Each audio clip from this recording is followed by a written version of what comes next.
Christy Lu Stout joining me now from Hong Kong. The bloodiest day in an already bloody military crackdown. What's been happening today? What is the latest?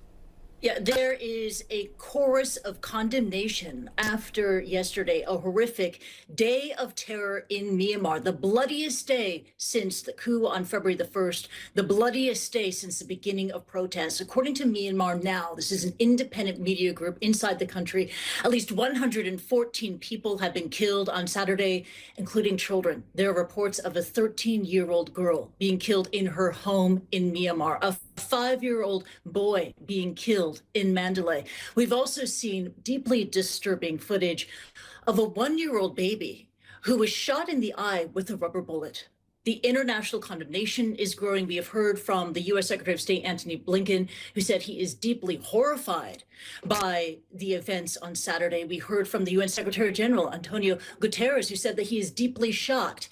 The Foreign Secretary of the UK has also weighed in, calling it, quote, a new low. But in a very rare move, the defense chiefs of the United States and 11 other countries have come together to issue a joint statement condemning the violence caused by the Myanmar military. Let's bring up the statement for you. And in it says, as chiefs of defense, we condemn the use of lethal force against unarmed people by the Myanmar Armed Forces and associated security services.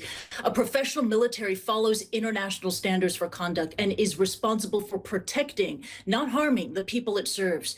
We urge the Myanmar Armed Forces to cease violence and work to restore respect and credibility with the people of Myanmar that it has lost through its actions, unquote. I should mention that among the 12 nations signed onto that statement, India is noticeably absent. In recent days, we know that the U.S. and Europe, they have issued new sanctions against Myanmar, its military rulers, as well as military-owned conglomerates. But the military has its friends, including Russia. On Saturday, Armed Forces Day, Russia's deputy defense minister attended the military parade. We heard from the Myanmar military chief calling Russia, quote, a true friend. China has refrained from issuing criticism of the coup. As you know, of course, both Russia and China have permanent seats on the UN Security Council. Michael. Yeah. Hence, unlikely for that to do much good. I'm curious, Myanmar has armed ethnic factions. What do we know about the potential for them to get involved? And how is this changing the dynamic of the crackdown and the protest movement itself?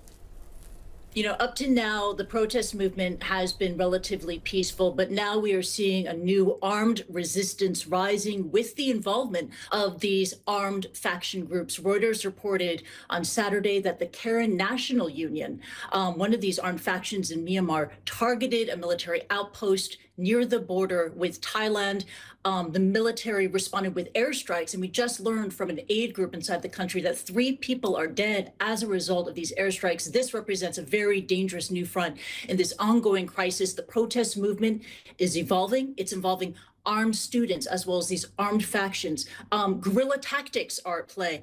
The resistance is now using lethal weapons. They are manufacturing their own weapons like bows and arrows as well as petrol bombs or Molotov cocktails. And critically, they are staging attacks on the police and the military. As the crackdown gets more violent, the resistance is getting more violent as well. Michael.